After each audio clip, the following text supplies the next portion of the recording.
सुभद्रा मिल जो मुझे 2-3 दिन कल भी सेम कही पाखापाखि 18 तारीख भितर ही मिल 4,57,000 नुआ सुभद्रा को मिल से जहाँ से दिन कही जहाँ पाखे 3टा किस्ती बाद पड़ी एका बेले 3टा किस्तीर पैसा जहाँ पाखे 2टा बाद पड़ी 2टा आ जो मैंने नुआ करी आसिले से माने गोटे किस्ती पाइबे।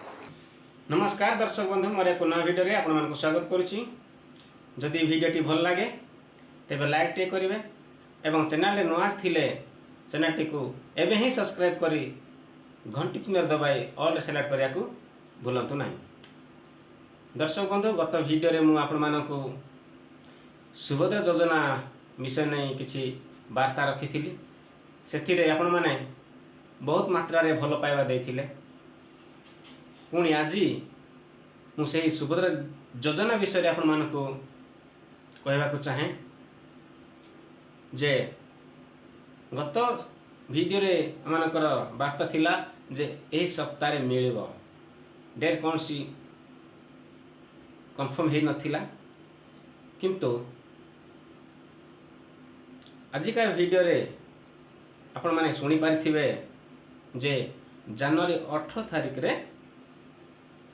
समस्त को एकाथरक मिल क्या 5,000 मिल पारे जार 2 योजना पाई गोटे योजना रे वंचित माने 2 योजना पाई थिले तृतीय योजना रे कटि जाइछन्ते से माने 5,000 मिलियो। पुनी जो माने गोटे योजना पाई थिले द्वितीय तृतीय योजना कटि जाइछन्ते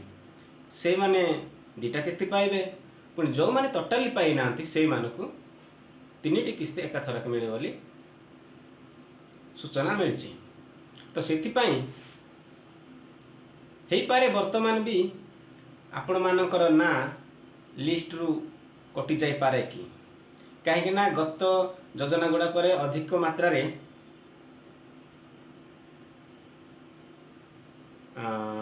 दुईटी कारण कटि जाइछि कहीं ना गोटे भूमि कारण आ गोटे स्कॉलरशिप कारण जो माँ माने 30-40 वर्ष बयसर अछंती से मानक भी स्कॉलरशिप लागू होइछि। आपण विश्वास लागुच 30-40 वर्षर बयसर माँ माने स्कॉलरशिप पाउथिबे बोली तो से माने निहाती ग्रीभांस पकईथिबे हेई पारे एई योजना रे भी आपण माने कटि जाई पारंती कि से आपण माने निजर सुभद्रा योजना पोर्टल को जाई आपण मानकर स्थिति चेक कर नियंतु तेबे आपण माने जानी परिबे जे मोर ए किस्ती मिली बार लिस्ट रे अछि ना कटि जाइछि तो आपण माने निजे श्योर होई परिबे।